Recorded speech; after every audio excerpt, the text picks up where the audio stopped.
The air inside the city's most exclusive restaurant was thick with the aroma of roasted garlic, sizzling butter, and slow-cooked meats.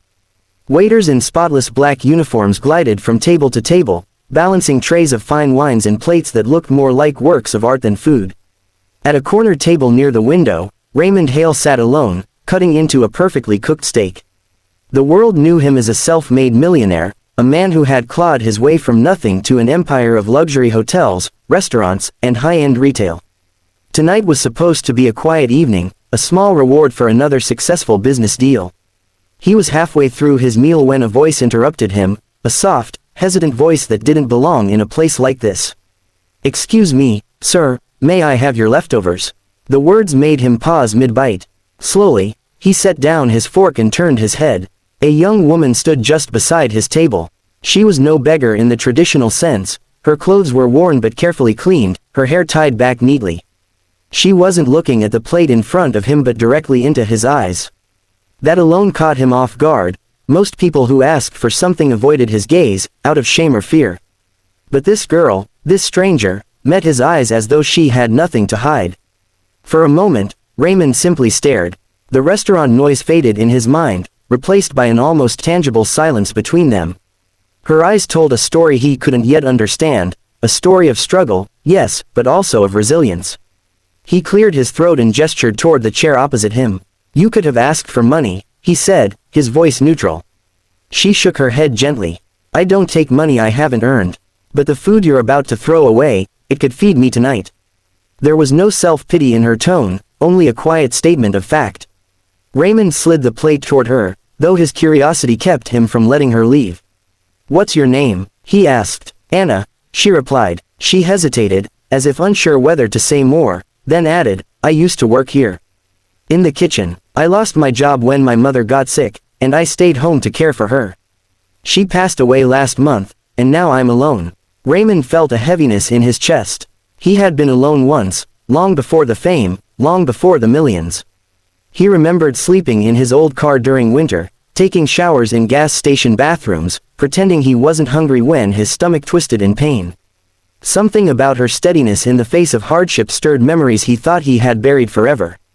Anna sat down and began to eat slowly, savoring each bite as if she were tasting real food for the first time in days. She didn't wolf it down or act desperate. She was careful, deliberate, almost grateful to each morsel. Raymond found himself watching her, studying her every movement. "Anna," he said finally, "what would you do if you had a fresh start?" She looked at him cautiously, unsure if he was mocking her. "I'd work," she said simply. "Any honest job, and I'd help others the way I wish someone had helped me." Raymond leaned back in his chair, his eyes narrowing slightly. Most people he met wanted something from him, money, influence, a shortcut to success. Anna wanted none of that. All she asked for was the dignity of earning her way. That was rare. That was worth something. The following week, Anna returned to the restaurant, but not to beg. She had been called in for an interview, though she didn't know Raymond had arranged it. She walked in wearing a clean blouse and trousers, clothes she had borrowed from a neighbor. The manager gave her a trial shift in the kitchen, and by the end of the day, the staff were already talking about how efficient and polite she was. But Raymond wasn't done. A few days later, he invited her to meet him at one of his cafes across town. When she arrived, confused but curious, he handed her an envelope.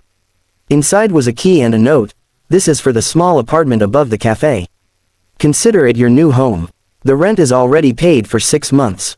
Work hard, and the rest will take care of itself." Anna was speechless. "I can't accept this," she whispered. "Yes, you can," Raymond replied firmly. "You're not a charity case. You're an investment, in kindness, in potential. I expect you to pay me back in your own way." She promised she would, though she had no idea how at that moment. But over the following months, Anna not only worked at the cafe but also came up with an idea that would change both their lives. She noticed that every day, trays of unsold pastries and sandwiches were thrown out. It bothered her deeply. One evening, she approached Raymond with a proposal. "What if we gave this food to people who need it instead of wasting it?" He smiled faintly. "And who would organize that?" "I would," she said without hesitation. It began as a small effort. Anna would package unsold food at the end of her shift and deliver it to a nearby shelter. Word spread quickly, and soon other restaurants in the area joined in. Within 3 months, her project had grown into a small network of cafes, bakeries, and eateries, all donating to those in need. The program was run entirely by volunteers, many of them people Anna had once stood in line with at soup kitchens.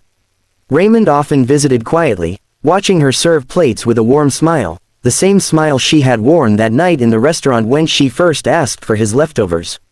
But now, there was something different in her eyes, confidence, pride, and a quiet joy. One evening, as the sun dipped below the skyline, casting the city in a golden glow, Anna stood outside the cafe, talking with a group of children who came by for warm meals.